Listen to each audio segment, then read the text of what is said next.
বেগুনি, লঙ্কার চপ এসব নিয়ে এসেছি। আমাদের কোনো সার পাচ্ছি না। কি কাপড়ে দিচ্ছে বসে বসে? সেটা পরে গেছিলেন না? তাও যাওনি? হ্যাঁ, সেটা পরবো না কেন? স্ট্যাচু হয়ে যাবো। সাবস্ক্রিপশন রাখা যাবে না দাদা, বিপদে ফেলছি তুমি বাড়ি থেকে আমাদের। আমার কাজই এটা। না না, মানে সংসার ভাঙানোটা না।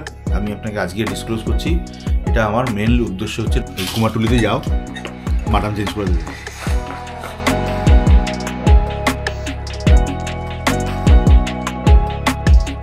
Good morning. হ্যাঁ, গুড মর্নিং। Good morning. হ্যাঁ, মাথায় লাগিয়েছি। ভাগো ভাগো ভাগো ভাগো ভাগো। 7:45 বাজে। মেয়েকে বাসে উঠিয়ে ছেড়েও দিয়েছিলাম, তারপরে ওর মা ফোন করে বলছে যে স্কুলে টিফিনটাই নাকি দেওয়া হয়নি। তা আবার ওকে বাসে থেকে ফোন করে দিয়েছিল, আমি আবার স্কুটি নিয়ে এসে কোনো রকমে উঠিয়ে দিয়েছি। পুরো প্যাকিং হয়ে, হাফ প্যাকিং হয়ে চলে এসেছি। যাক, টিফিনটা পৌঁছে দিয়েছি।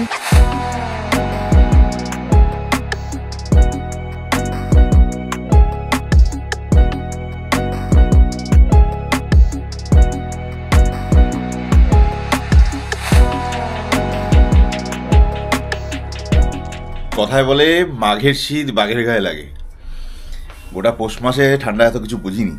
তো আজকে সকালবেলা 12 থেকে 14 ডিগ্রি টেম্পারেচারে হাড় কাঁপানো ঠান্ডায় good morning, good morning, welcome back to our channel. ঠান্ডা পড়েছে ভাই। তার মধ্যে সকালবেলা মেয়ে টিফিন গেছিল ফেলে, ব্যাস টিফিন দিতে গিয়ে আমার তো কফিন হয়ে গেছিল অবস্থা।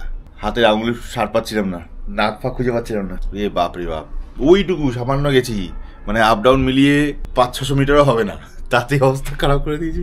চলো কাজ সারি, ঠান্ডা বললে হবে না। আজ এখন 12:30, সকাল থেকে আজকে যে পরিমাণ হাওয়া দিচ্ছে, হাতের আঙুলের ডগা, পায়ের আঙুলের ডগা কেমন যেমন ঝিন ধরে আছে ঠান্ডায়। মেয়েকে স্কুলে দিয়ে এসেছি, তারপরে ফাঁকাও ছিল, আরামসে জিমে তখন যেতে পারতাম, কিন্তু এত হাওয়া দিচ্ছিল সেই সময় সাহস হয়নি উপরে যাওয়ার। তাহলে একটু বেলা করে যাই। কোথায় কি 12:30 বাজে, এখনো সমান হারে হাওয়া দিয়ে যাচ্ছে, কিন্তু আর তো ওয়েট করা যাবে না, সিধা যাই এখন একটু জিমে। আরে এই একজন সকাল থেকে লড়ে যাচ্ছে ঠান্ডা থেকে বাঁচতে, বলছি বেশি করে কাজ করি, তা বলছে তাতেও কোনো লাভ হচ্ছে না। যে কে সেই হাত পা ঠান্ডা হয়ে যাচ্ছে, তাই না? সকালে কালকে রাত্রিবেলা বাসন মেজে রেখেছি, রাত্রিবেলা ওগুলো, দুপুরবেলা রাত্রিবেলা ওগুলো, বাসন মাজে 2 ঘন্টা সময় সকালবেলা চলে যাচ্ছে। ওই টাইমটা এখন আছে, ওই জন্য কালকে চলে যাচ্ছে। কি করছে সব শুনি? জাদু ফাদু পাল্টালে? ওই ঘরেরটা বাকি আছে, ওই ঘরেরটা করবো। আজকে পরিবর্তনের দিন। বাপরে বাপ, বাইরে ওইটুকু হেঁটে আসতে পারছি না, কি হাওয়া দিচ্ছে। 1:50 বাজে, চললাম।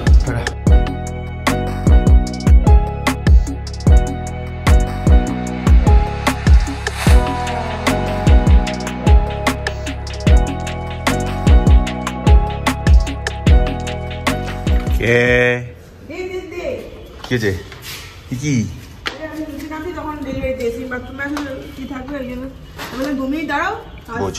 ক্লাস টিচার আসেনি, সিভিক্স টিচার আসেনি, জামাও ছাড়ছে না, আজ গরম লাগছে না, চুপ করে বসে আছে। জ্যাকেট পরে ব্যাডমিন্টন খেলছিলাম। চলো প্রায় 3:20, ফটাফট লাঞ্চটা সেরে নিই, মাছ দিয়ে ভাত খেয়ে সিধা পালাই। 4:05 আমি এখন পালাই অফিস। টাটা, গেলুম। লাগিয়ে দাও, মেঘে নিয়ে কোথায় যাবে? কারেক্ট ক্লাসে কটায়?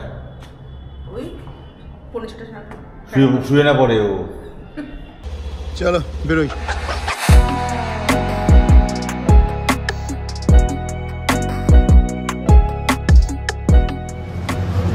কটা বেজে গেছে?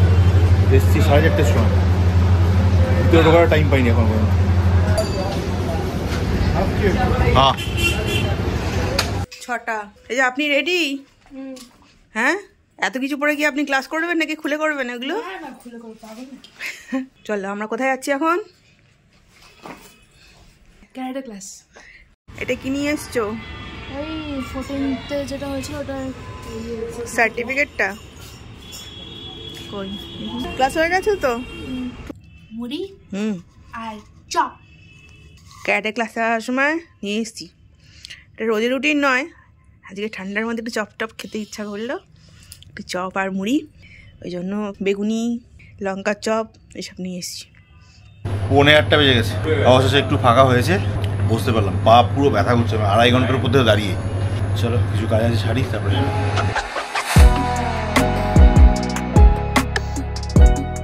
9টা বাজে বেরোবো, কিন্তু তার আগে না ঘরে আমাদের 23 তারিখে প্ল্যানিং চলছে। ঘরের মধ্যেই প্ল্যানিং চলছে আর কি। দোকানে অফিসে কজন আমরা আর একজন দুজন একটু হয়তো অ্যাডিশনে অ্যাড হবে। পিকনিকের একটা প্রোগ্রাম হচ্ছে। মোটামুটি যারা যারা আসবে তাদের কথাবার্তা হয়ে গেছে, হয়ে যাবে, সবাই রেডি আছে, মানে ফাঁকাই আছে ওই দিনটা। 23 জানুয়ারি দিনটা ভাবছি একটা খেটন করে হয়ে যাক ছোট্ট করে। আর এই লেবু পেয়েছিলাম, নাগপুরি লেবু, নাগপুরের লেবু হেভি মিষ্টি হয় খেতে। বাড়িতে নিয়ে যাই, গাড়ালি খাবো, এমনি জানি।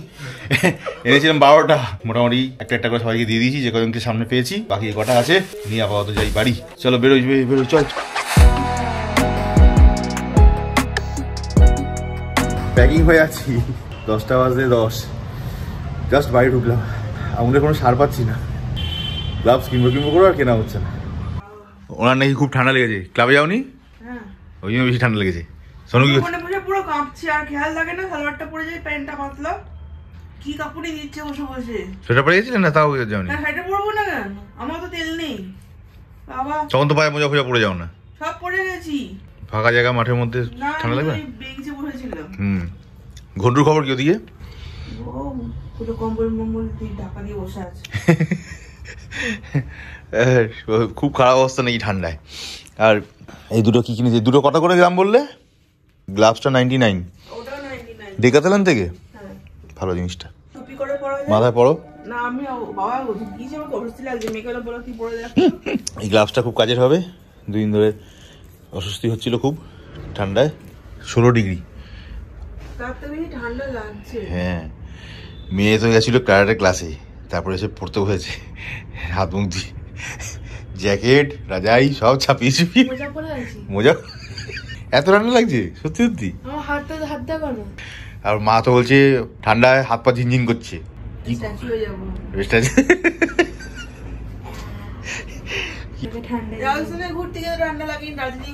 ঠান্ডা ওইভাবে একদিনে লাগে না তো, ঠান্ডা আস্তে আস্তে ফিল হয়, রিয়েলাইজ হয়, তারপরে গিয়ে হাড়ে গিয়ে কামড়ায়।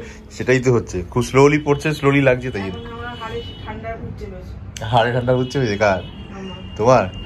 ও ঠান্ডায় হাড়গুলো কাঁপছে। সোনুর আজ বিছানা চাদরটা চেঞ্জ করেছে, বালিশটা চেঞ্জ করেছে, দুটো একই রঙে একই কালারে। চলো 11টা বাজে, জাস্ট 11টা। মেয়ে মা ওই ঘরে একটু পড়াশোনা করছে, একটু পরেই খেতে যাবো। আমি একটু কাজ সেরে নেবো।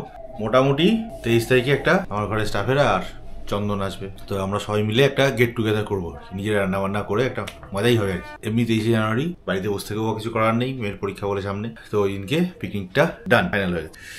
মেয়ের আজকে পরীক্ষার ডেট ফাইনাল হয়ে গেছে, বলে দিয়েছে 19শে ফেব্রুয়ারি থেকে স্টার্ট হবে, মার্চের 18 তারিখের মধ্যে রেজাল্ট দিয়ে বই ফইও দিয়ে দেবে। তাহলে তারপর একটা ফ্যামিলি প্রোগ্রাম তো লাগাতেই হয় নাকি, ফ্যামিলি ট্যুর ফাইনাল করতেই হবে এর মধ্যে। তাহলে মোটামুটি জানিয়ে দেবো কয়েকদিন পরেই।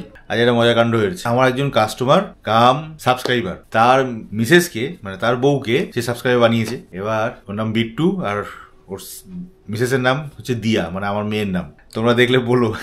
ওর সঙ্গে দেখা হয়েছে, আমাকে হঠাৎ করে বলছি, আচ্ছা দাদা এই সাবস্ক্রাইবার যেটা থাকে না চ্যানেলের, ওটাকে ধরো আমি আর দেখবো না, কন্টিনিউ করবো না, ডিসকন্টিনিউ করবো, কি করে করা যায়? আমি তো প্রথমে বুঝিনি। আমি বলছি কেন, যেভাবে হয় সেভাবে দাও, করে দিচ্ছি। বলছে না তোমার চ্যানেল বাড়িতে আর দেখা যাবে না। আমি কেন, কি করলাম?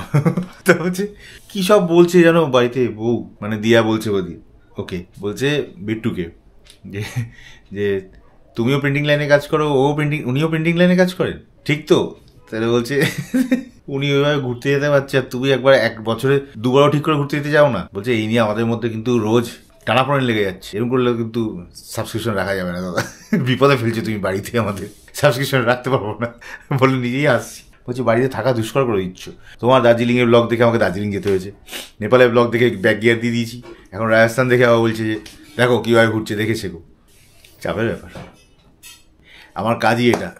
না না মানে সংসার ভাঙানোটার নয়, সংসার ভাঙানোটার কাজ নয় আমার কাজ হচ্ছে লোকে এতটাই অ্যাটাচড হয়ে পড়ুক, এতটাই ভালোবেসে আমাদের ভিডিওগুলোকে দেখুক, হোমলিভাবে দেখুক, যেন মনে হবে যেন সে নিজে ওখানে ট্রাভেল করছে ওইভাবে, সেটাই দেখানোর চেষ্টা থাকে, সেটাই দেখানোর মোটিভ থাকে আমার। আর যারা পারে, যাদের পক্ষে সম্ভব, সক্ষম যারা, তারা যাতে আমাদের দেখে আমরা ঠিক যেগুলো ডিসিশন নিয়েছি সেগুলো যেন আগে থেকে দেখে ডিসাইড করে তারাও ঠিক ডিসিশন নেয়, এবং যদি ভুল কিছু করে থাকি স্টেপ, কোনো স্টেপিং যদি ভুল নিয়ে থাকি সেটা দেখে যেন শুধরে নিয়ে তাদের ট্রাভেলিংয়ে বা ট্রিপের প্ল্যানিংগুলো করতে পারে। এটাই মেন মোটিভ আমার অ্যাকচুয়ালি। আর যারা সত্যিই পেরে উঠছেন না, সে বয়সজনিত কারণে হতে পারে, সময়জনিত কারণে হতে পারে, আরও অন্যান্য বিভিন্ন কারণে হতে পারে, তারা আমাদের এই ব্লগগুলোতে ইনভলভ হয়ে ভালোবেসে সঙ্গে থাকুন। আমার এই স্ক্রিনের মাধ্যমে আপনাদেরকে সেই জায়গার সমস্ত দর্শন যথাযথ পারবো করিয়েছি, চেষ্টা করেছি। আগামী দিনে আরও যত ভালো করে দেখাতে পারি, ভালো লাগাতে পারি, আশীর্বাদ করবেন যেন সে ব্যাপারে উত্তীর্ণ হয়ে যাই। বেশি শুদ্ধ ভাষা বলে ফেলছি, বাট রিয়েলিটি ওইটাই, মোটিভ একটাই, সঙ্গে থাকুন। এভাবে আমাদের ফ্যামিলিটাকে বিগার এবং বিগার এবং বিগার করতে থাকুন। সাবস্ক্রিপশন বাড়াতে থাকুন। সাবস্ক্রিপশন অবশ্যই করুন। যারা ভিডিওগুলো দেখছেন আমার তাদের কাছে প্লিজ রিকোয়েস্ট, দেখছেন ভালো লাগছে, প্রথম কথা হচ্ছে কোনো লাইক দিচ্ছেন না। আপনি স্ক্রিনটার নিচে দেখুন একটা বুড়ো আঙুলে এরকম হাতে থাম্পের সাইন আছে, ওইটাকে একটা ক্লিক করে দিন, তাহলেও হবে। অ্যালগোরিদম ওই লাইক দেখেও আপনাকে নেক্সট ভিডিওগুলো পাঠাতে থাকে। আদারওয়াইজ শুধু দেখে বেরিয়ে গেলে ভিডিও কিন্তু পরবর্তীকালে আপনার কাছে নাও আসতে পারে। আগামী দিনের ভিডিওগুলোকে আমাদের দেখতে হয়, তাহলে কিন্তু সাবস্ক্রাইব অপশনটাকে অবশ্যই ক্লিক করে রাখতে হবে। প্লাস ওর সঙ্গে দেখবেন একটা বেল অল করা থাকে, সেটাকেও ক্লিক করে রাখতে হবে। তাহলে সবগুলো ভিডিও আপনার কাছে সবার আগে পৌঁছাবে, ইউটিউব পাঠাক চাই না পাঠাক। সেকেন্ড থিং, প্রত্যেকটা ভিডিও শেষে একটা করে থাম্ব লাইক দিয়ে রাখুন না, অসুবিধা কোথায়? দেখছেন তো, ভালো লাগছে বলেই দেখছেন। যারা দেখছেন না তারা তো প্রথমেই বেরিয়ে যাচ্ছেন, তাদেরকে বলছি না, বাট যারা দেখছেন অন্তত পুরোটা, তারা লাইকটা দিয়ে রাখুন, যাতে পরবর্তীকালে ভিডিওগুলো আপনার কাছে ইজিলি এবং সবার আগে পৌঁছায়। আমার যা ভিডিওসের ভিউ হচ্ছে 1000, তো সাবস্ক্রিপশন আছে 300, মানে 1/3, 3 ভাগের 1 ভাগ লোক সাবস্ক্রিপশনটা করে। কেউ হয়তো বোঝেন না, সেই জন্য করছেন না। কারোর কাছ থেকে জেনে নিন, বুঝে নিন, যে বাড়িতে সড়গড় এই ব্যাপারে, তাদের কাছ থেকে জেনে বুঝে নিন।